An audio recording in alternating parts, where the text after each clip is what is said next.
It is not me that wrote this book. If I could have my way, I would never have written a book of this magnitude, exposing so many intimate details and personal details about myself. My childhood was a very good childhood. I come from a two-parent home. My father, he hails from Chattanooga, Tennessee. My mother comes from Norfolk, Virginia, and they met in New York. We lived in a close proximity to a housing project by the name of Bridle Creek. And I had a lot of friends that I guess many would deem unsavory. You know, we would go out there and, you know, make money and made it quick. And I know that it was a trap because you get addicted to that without having to work so hard. My mom, one time, her and my father came to Bridle Creek, you know, looking for me, wondering what I was doing. She had a hunch, and she acted on that hunch. She came out to Bridle Creek, and they caught me out there, and my father didn't play that kind of stuff. So, you know, I was definitely reprimanded, but, you know, that couldn't last too long.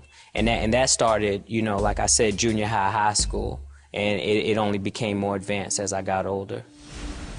The Clips came to be successful, I guess, just like any other young kid, just having a love for hip-hop in the school, at the lunchroom, banging on the tables, freestyling, writing rhymes. We actually linked up with Pharrell Williams and Chad Hugo, all being from the same area in Virginia Beach. They were just very talented, are very talented with making music. They became known as the Neptunes, multi-platinum producers. And from there, we just started making demos. We would go over to Chad Hugo's house in his attic. His parents would let us go in there and make all the noise we wanted to make. My brother would come along and just, you know, watch us rhyme. And then one day he decided, you know, he wanted to write a rhyme. You know, it sounded really good, and we decided that we should become a group. Well, I definitely believed in God growing up.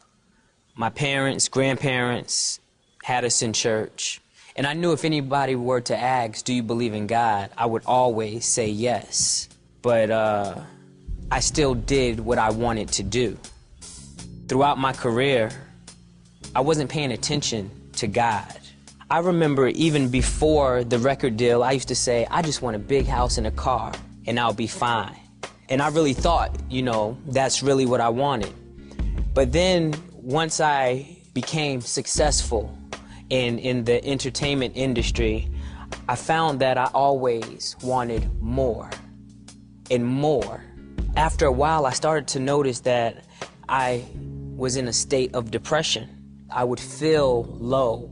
I would feel just not satisfied. And I had asked my friend, how can everybody live the way that we're living and not feel guilty? Because I knew that I was doing things that I should not have been doing. You know, whether it was girls, whether it was, you know, marijuana, whether it was drinking. And I was just looking at people around me, and they just seemed to wear this suit so well. And I wanted to wear the suit like they wore it. I wanted to be happy. I wanted to do what I wanted to do and just be content with it. But I could never properly wear that suit. And my friend told me, he said, you know what? You are the only one who asks questions like that. He said, you're the only one who has a conscience. And he says, as long as you have that conscience, you're gonna be fine. He said, but the second you don't have that conscience anymore, that's how you know you're in trouble. And I can remember one day I was like, I want to be happy. I want to be like everybody else. I want to be laughing and joking and feel fine without worrying about, you know, this being wrong or that being wrong. I just want to live. And I had made up my mind. I had made up my mind at that point in time that I am just going to live and be like everybody else.